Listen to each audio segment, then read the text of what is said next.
Expo centre Karachi में दिफाई नुमाइश कामयाबी से मुनाकिद की गई। इख्तितामी तकरीब से खिताब करते हुए वफाकी वज़ीर बराए दिफाई पैदावार इसरार तरीन कहते हैं कि इस साल हमारी तवक्कुआत से बढ़कर दुनिया के मुख्तलिफ ममालिक से बैनुल अक़वामी मंदूबीन ने शिरकत की। उन्होंने कहा कि ये नुमाइश का पाकिस्तान की पहचान है। मज़ीद इस रिपोर्ट में देखिए। 4 रोज़ा बैनुल-अक़वामी नुमाइश आइडियाज़ 2022 एक्सपो सेंटर कराची में इख्तिताम पजीर हो गई। नुमाइश में 64 ममालिक ने हिस्सा लिया, जो कि गुज़िश्ता बरसों की बानिस्बत सबसे बड़ी नुमाइश थी। इख्तितामी तकरीब से खिताब करते हुए दिफाई पैदावार के वफाकी वज़ीर इसरार तरीन ने कहा कि आइडियाज़ 2022 हमारी दिफाई मसनूआत का शोकेस था। It is heartening to note that the event received an overwhelming response from all over the world, with participation of more than 500 international and national exhibitors.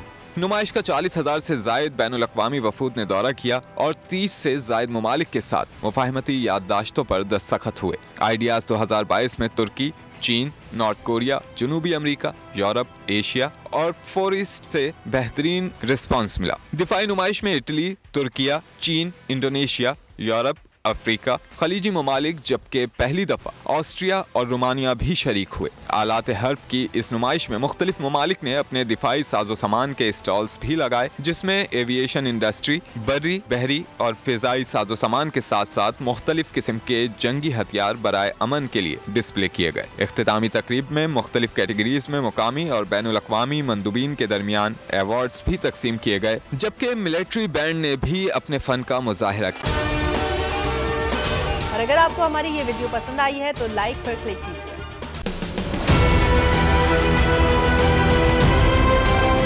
मैं आज बोल्ड टीवी वाले शोएब शेख को, उन्होंने उसकी जिंदगी को खतरा हो गया।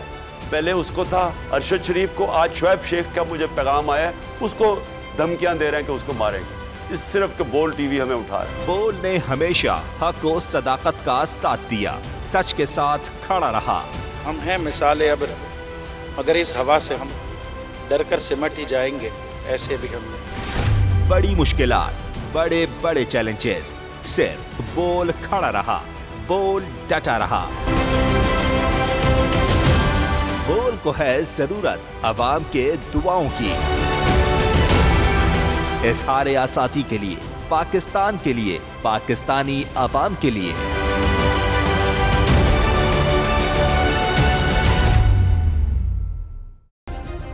सब्सक्राइब करें और बेल दबाएं ताकि कोई खबर रह न जाए।